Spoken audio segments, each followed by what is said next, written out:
Bonjour tout le monde et bienvenue dans cette nouvelle vidéo dans laquelle je vais vous faire une petite présentation de mon nouveau tel qui est d'ailleurs pas tellement nouveau en fait parce que je l'ai depuis 3 mois, mais justement je profite de cette expérience dessus pour bien connaître mon sujet et savoir de quoi je parle. Donc c'est un téléphone peu cher mais haut de gamme et je vais essayer de vous faire la présentation objective la plus complète possible en passant par les avantages, les inconvénients, le hardware, le software, les gadgets, ce qui aurait pu être amélioré, etc. Donc je vais être très complet afin de vous aider vraiment dans le choix d'un nouveau téléphone parce que moi j'ai beaucoup galéré en choisissant un nouveau téléphone parce que je suis allé sur YouTube et j'ai regardé des vidéos d'unboxing de nouveaux téléphones et c'était que des connards qui venaient de recevoir le téléphone, qui ouvraient la boîte et qui présentaient la partie hardware qu'ils avaient lue sur internet alors qu'en vrai ils connaissaient rien sur le téléphone. Et de toute façon la partie hardware, vous êtes d'accord avec moi que maintenant les smartphones ils mettent toujours la même chose, ils mettent 4 Go de RAM, un écran Full HD, un processeur octa-core en 64 bits et voilà, et un max de mémoire interne.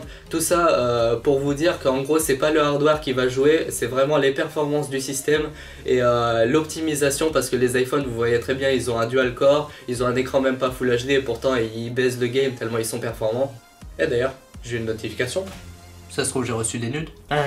Alors il s'agit du Xiaomi Mi 5 et fuck tous les rageux qui vont me dire ah on dit pas Xiaomi, on dit Xiaomi. Bah je m'en bats les couilles parce que je parle pas chinois. Et donc on a un écran Full HD comme la plupart des smartphones du marché. Et je peux vous dire que les pixels on les voit pas, donc il n'y a aucun intérêt de monter plus sur de la 4K sur un téléphone. Alors faut savoir que ce téléphone existe en deux versions. Tout d'abord la version standard qui est juste devant vos yeux, c'est-à-dire la version pour les miskins qui n'ont pas trop de budget. On la reconnaît facilement à son derrière qui est en verre et pas en céramique. On a aussi 3 Go de mémoire vive et 32 Go de mémoire interne, ce qui est à mon avis largement suffisant pour un Kikou qui regarde Dora l'exploratrice et qui like des petites conneries sur Facebook. Et la deuxième version c'est la version Pro 360 no scope, tout ça, qui a un derrière en céramique, qui a un processeur un poil plus puissant, 128 Go de mémoire interne et 4 Go de mémoire vive. Et donc la version Pro coûte dans les 400 € sur banggood.fr, les liens seront dans la description.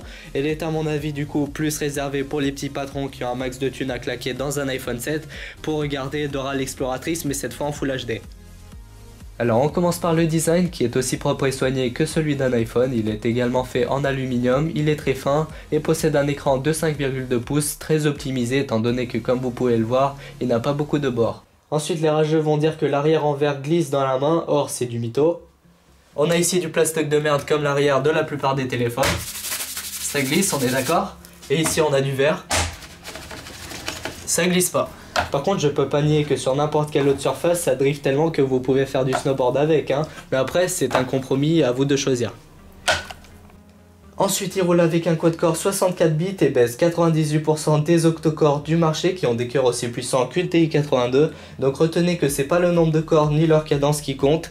Et donc ici ce que vous voyez c'est un benchmark de chez Antutu. Voici le score qui est vraiment plutôt pas mal pour une version qui n'est pas la plus puissante. Et sachez que depuis, en plus de la version du Mi 5 Pro, il y a en plus le Mi 5S qui est sorti, qui a encore une version plus puissante. Donc tous ces liens seront dans la description, n'hésitez pas à les voir.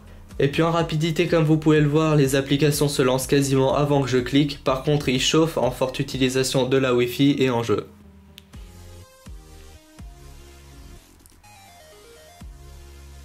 Pareil pour la caméra, elle gère très bien en journée. D'ailleurs j'ai acheté ce téléphone en pensant faire mes futures vidéos avec, étant donné que mon ancienne caméra puait vraiment la merde, mais finalement j'ai une autre caméra que j'emprunte à ma prépa.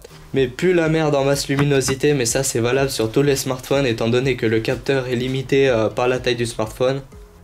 On a aussi plein de réglages modifiables comme l'ISO, l'exposition jusqu'à 32 secondes, ce qui permet par exemple de faire du bon light painting.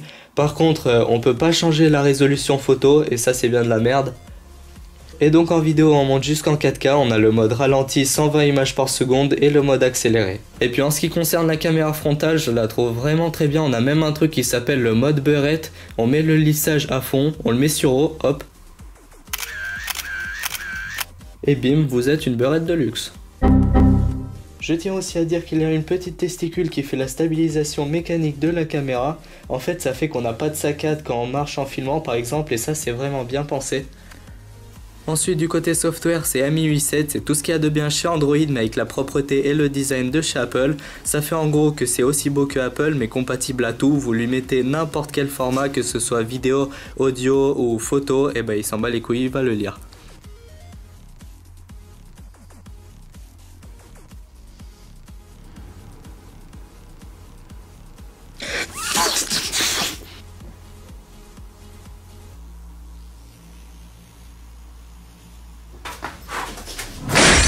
Après évidemment on a quelques petits trucs chiants. Tout d'abord quand on branche pour le recharger, on a une pub de merde qui apparaît. Et pareil à un moment aléatoire de la journée, on a une bulle dégueulasse qui apparaît, mais bon, l'avantage c'est que ça s'enlève facilement.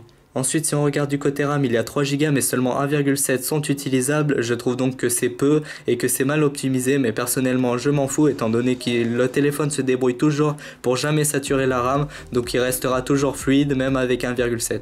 Et enfin, je trouve qu'il y a assez peu de gadgets et de raccourcis rapides qui sont très présents notamment chez les appareils Samsung. Samsung, ils adorent bourrer leurs appareils avec des gadgets et de raccourcis malins. Par exemple, imaginez vous êtes à la cité et vous vous faites racketter par Jean-Michel Racaille. Et ben en one tap, vous appuyez sur un bouton comme ça dans votre poche, en one tap vous envoyez un SMS à votre daronne avec votre position actuelle, une photo de la scène et le SMS de détresse qui va avec, et bim, et votre daronne elle se ramène avec le fusil à pompe chargé de grossettes. Oh, qu'est-ce que tu vas faire? Qu'est-ce que tu vas faire? Et bim dans la tête à Jean-Michel, et donc vous êtes sauvé. Bah ça y a pas chez Xiaomi, faut croire que les Chinois ils se font pas racketter. Ah, ils connaissent pas Jean-Michel Racaille, ils connaissent pas. Et sinon cette vidéo touche à sa fin, mais avant de vous quitter j'ai encore deux choses à vous dire. Alors oui, j'ai toujours des choses à dire à la fin de mes vidéos, c'est pour ça qu'il faut que vous restiez toujours jusqu'à la fin. Alors la première chose c'est ne vous emballez pas, si j'ai une chemise c'est tout simplement que je tourne la fin de cette vidéo le soir du réveillon. Et du coup la chemise tu vois c'est pour faire pim, tu vois, pour faire genre, pour déshydrater la femelle. Et la deuxième chose, c'est que je voulais que vous sachiez que j'ai récemment été contacté par Banggood pour une proposition de partenariat. Alors sachez que ça va rien changer à ma chaîne YouTube ni à mes vidéos. C'est simplement que de temps en temps, si vous me suivez depuis longtemps vous le savez, que j'utilise souvent des petits composants électroniques, des petits machins de chez eux par-ci par-là. Quand j'en ai besoin, des petits circuits de charge, des petits machins comme ça.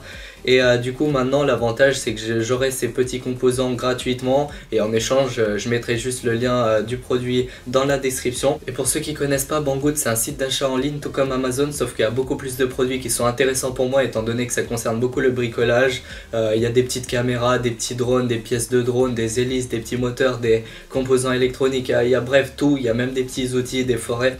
Et du coup c'est très intéressant pour moi et à des prix vraiment dérisoires étant donné que c'est des produits chinois et la qualité parfois c'est de la merde, on est d'accord, mais je prends toujours deux produits et donc comme ça je suis sûr d'en avoir au moins un qui fonctionne, et donc il y a pas de souci. Et sur ce je vous laisse, j'espère que cette vidéo vous aura aidé, je vous dis au revoir à tous et à bientôt pour de nouvelles vidéos.